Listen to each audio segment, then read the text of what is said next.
drowning man does not die silently. You can feel the final warning. Én most egy hosszabb kihagyás után próbálnám újra elkezdeni a sportolást, de nem egyszerű. Mi alapján érdemes helyet vagy sportot választanom? Olyan sportot kell választani, amiben jól érezzük magunkat. Helyet pedig olyan helyet érdemes választani, azt gondolom, ahol komplexitásában tudjuk a regenerációt és az edzést is megoldani. Ugye a sport önmagában nagyon jó és nagyon hasznos, de a regeneráció legalább ugyanannyira fontos, mint maga az edzés. A regeneráció mennyire illeszthető be a napi sportolás mellé? A regenerációt nem úgy kell elképzelni, hogy elmegyünk és egy órát gyógytornázunk.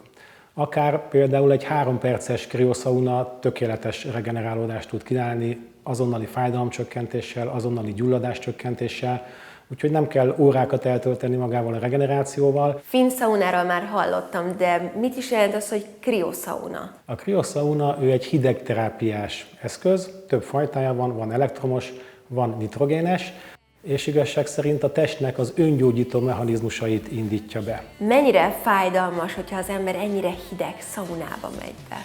Nem fájdalmas, egy nagyon kellemes felfrissülést tud nyújtani, ugye az azonnali regeneráció mellett. Vannak még más regenerációs eszközök is, például a vörösfényterápia, ami szintén nem egy hosszú idő, 15 perc mindössze, nagyon jól erősíti az immunrendszert. Change the name to protect the guilty.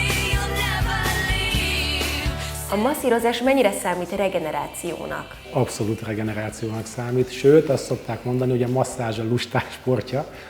Ugye a gépi nyirokmasszázs is egy nagyon-nagyon jó dolog, beindul a keringés, és ugye a salakanyagokat elkezdjük szépen kivezetni a testből, ezen kívül ugyanígy segít a kollagén termelésben, izomlázat tudunk vele csökkenteni, és egy nagyon-nagyon könnyed érzés lesz ugye a kezelés után. A manuális masszázs, azt pedig tudjuk, hogy maga a csoda. Lehet relaxáló, lehet egy picit erősebb kötőszöveti masszázs, de mindenképpen a masszázs is nagyon-nagyon hasznos, és egy nagyon-nagyon jó regenerációs eszköz. És mi van akkor, hogyha hosszabb regenerációra lenne szükségünk? Itt mindenképpen az oxigénterápia, az egy 80 perces kezelés, és 93%-os tisztaságú oxigént lélegzünk be. Ugye egy 1,4 báros hiperbár kamrába fekszik bent a vendég, és az alvást nagyon jól segíti.